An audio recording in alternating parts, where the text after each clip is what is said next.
Comment développer une identité cohérente?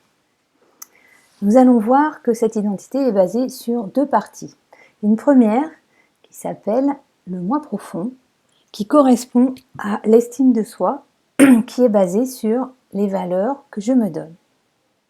Ensuite, il y a le moi social, qui est basé sur la confiance en soi et qui va développer l'aller vers. Aggressere en latin, ça veut dire aller vers, rencontrer, découvrir le monde. Cette partie va donner à voir quelque chose qui va être perçu par un autre qui lui-même a son moi profond et son moi social.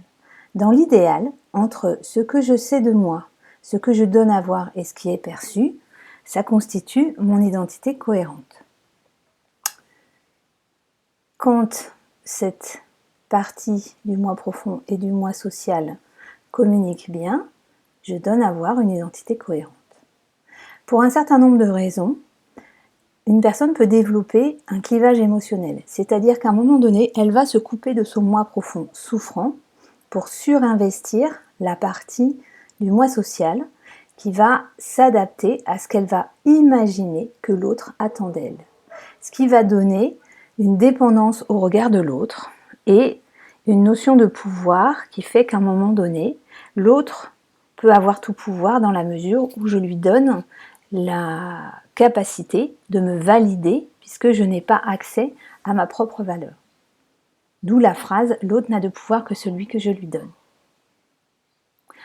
À cet endroit, c'est important de prendre soin de ces parts blessées et d'aller visiter le moi profond pour développer l'amour de soi qui va être le socle de la sécurité intérieure qui va permettre le respect de soi et le respect de l'autre. Dans une communication plus dans la bienveillance et dans l'altérité.